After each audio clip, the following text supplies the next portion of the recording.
Good morning and welcome to the Kingdom Minute, your weekly dose of biblical truth. Today, we want to encourage ourselves and others by saying, don't lose momentum.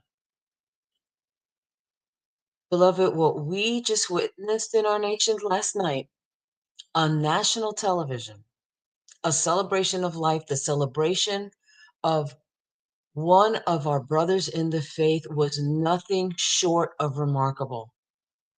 America paused, yes.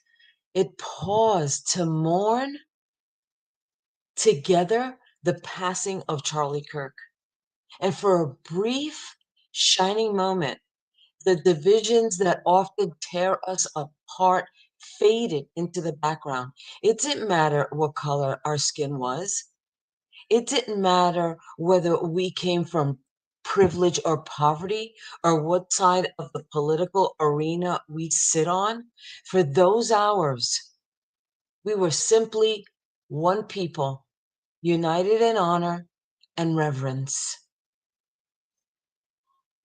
But what made this moment so profound wasn't just the gathering, it was what it represented. It was an echo of the cross. We saw forgiveness on display. We saw lives touched and hearts softened. We saw men crying. We saw politicians worshiping. We saw the boldness of a man's faith leave a legacy that pointed us back to Jesus. This was a moment of revival. Now, hear me. Revival moments are precious, but they're not meant to be temporary. They are seeds of transformation and unity and awakening. The danger is that we treat them like fleeting moments, like fleeting sparks, beautiful, but soon forgotten. But the Spirit is saying, don't lose momentum. Momentum is what carried the early church from an upper room encounter with the Holy Spirit to turning the world upside down. Momentum is what carried Nehemiah's people from rubble to ruin, from rubble and ruin, to rebuilding Jerusalem's walls, and in record time. And momentum is what will carry us from one sacred moment of unity into a sustained movement of righteousness in our land. We are seeing it come to pass. We are seeing it come to pass. We saw it last night.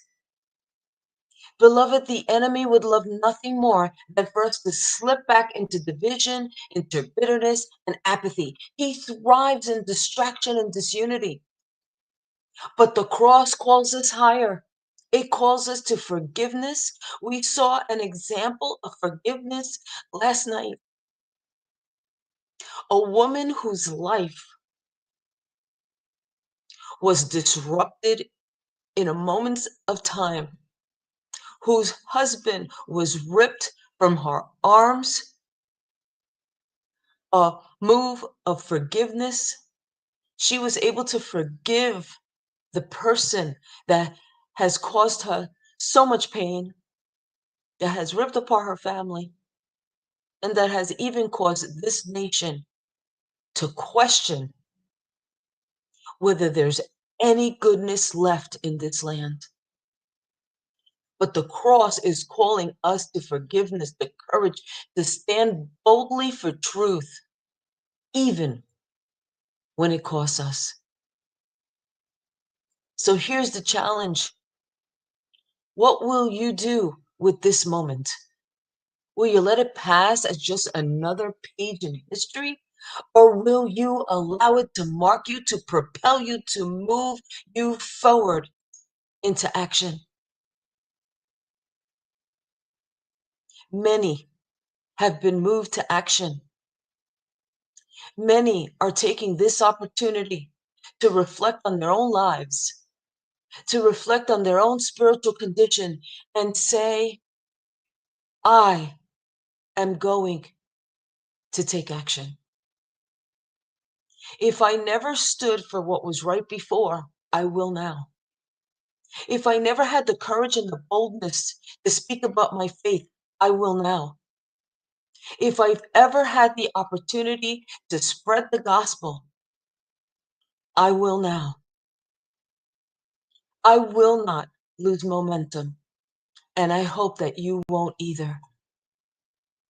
Lord, don't let us lose the fire. Let the unity we just witnessed not fade away, but ignite a greater movement in America.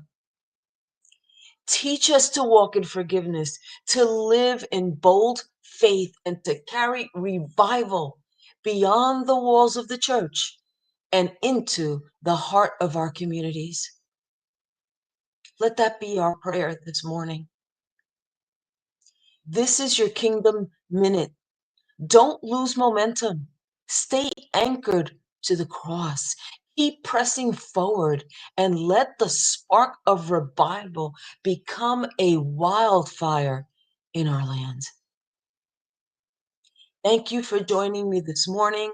Thank you, Elder Lorraine Walker Land, for being on here this morning. And I thank each one of you that will be listening. Share this with others so they too can be encouraged and not lose momentum. Thank you, and God bless you.